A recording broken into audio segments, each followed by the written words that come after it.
Welcome to this new manhwa story.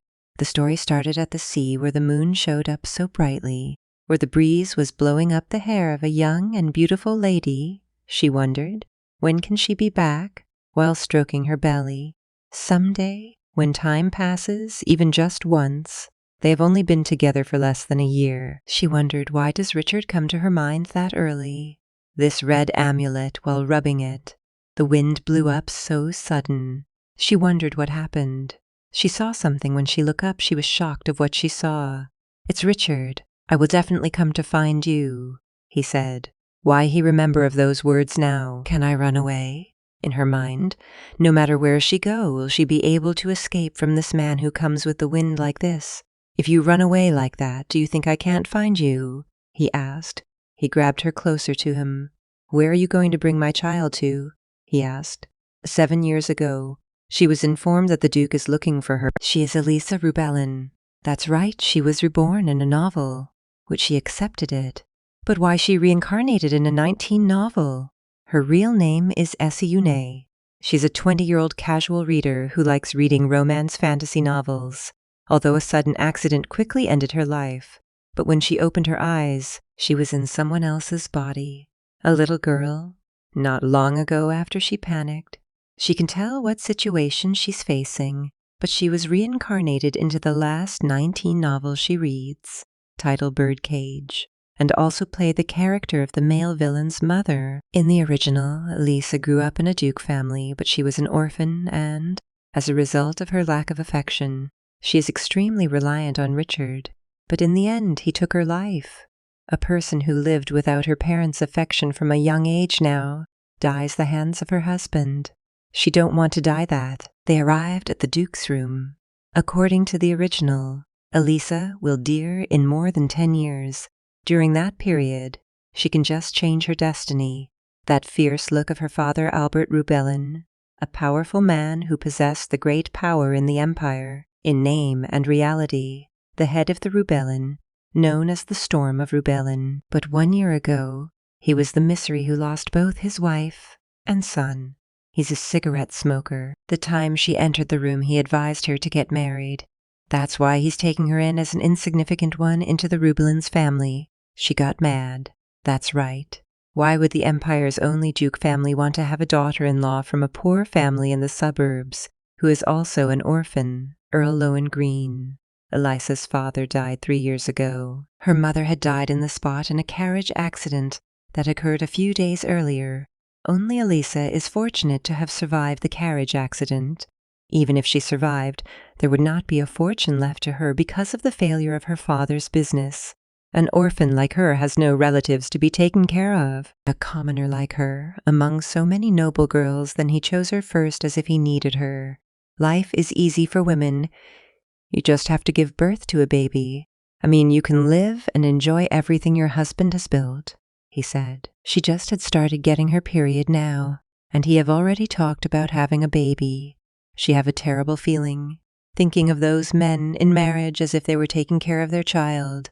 A man may live and enjoy the happy family that his wife has created just to show off. The butler barged in, informing that the little Duke will be late because they encountered the bandits. There should be no bandits on the way here, he said. But anyway. The little Duke arrived via mountain route, Butler said. It's not necessarily to go through the mountain, he said. He asked her to sign the document, a marriage paper. There are still more than 10 years left till Elisa's death in the original story. What if she didn't have children and wasn't obsessed with Richard during that time? Then let's live happily at the Duke's mansion.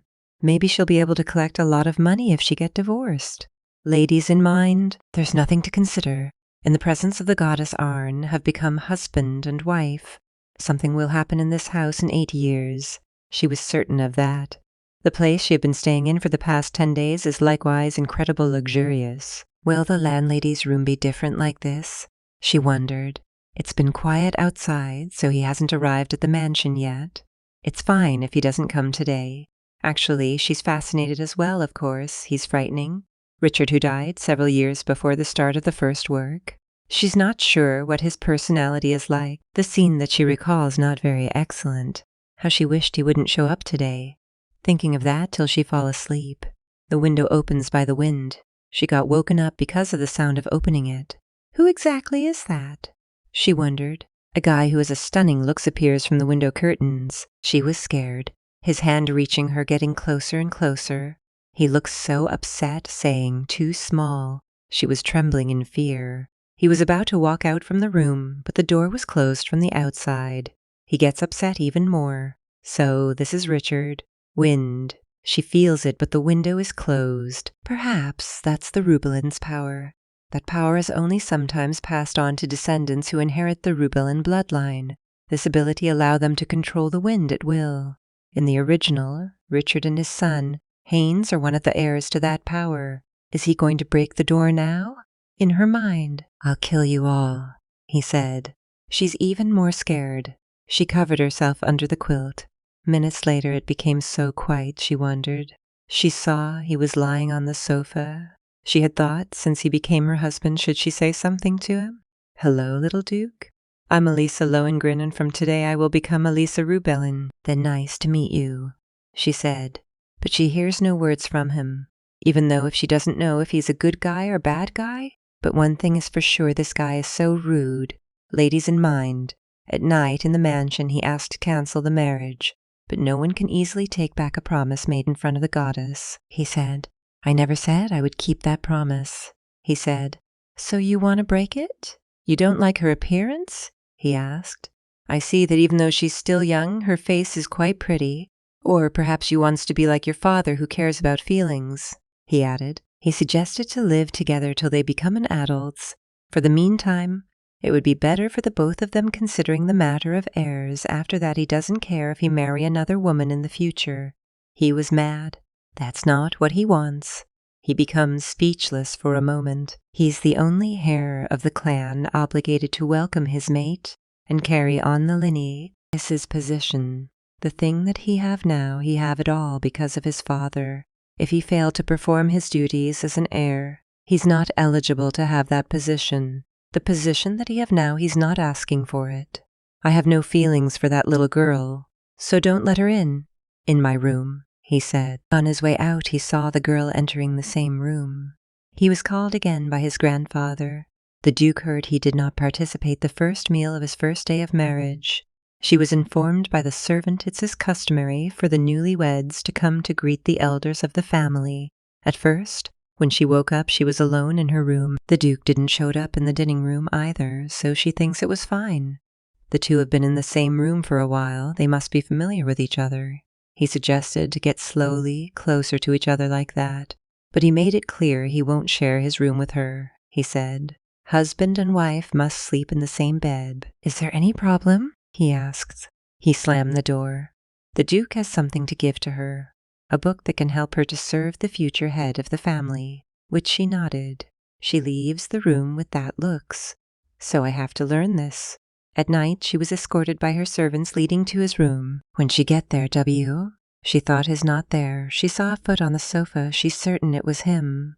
The conversation a while ago was not a normal conversation between grandfather and grandchild because everyone knows he only sees him as a stallion, and Richard has always resisted that. Thinking of that, the enemy of her enemy is her friend. She called him Little Duke, thinking of how busy he was last night, so she must introduce herself again. But she was interrupted, saying she was too noisy. She was flustered on her other side. "Then good night," she said. "Is it hard for you to accept my greetings? You're so narrow-minded," she murmured. After that day, the bridal class officially began. The lessons are held in the morning. Embroidery, the etiquette and the manners necessary for the Duchess, etc. She had to endure the mundane of the class, repeatedly boring lessons. However, after the class ends, she's free the rest of the day.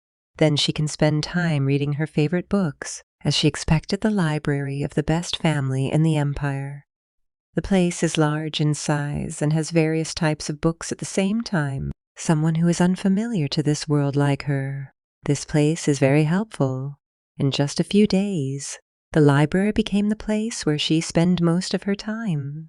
She feel contented about a lot of aspect in the last few days, but if there's anything she's dissatisfied about, it's her relationship with Richard. They have to work on her divorce plan together, but she's the only one Just go to sleep, he said. If you like this story and wants me to continue, comment the word Elisa.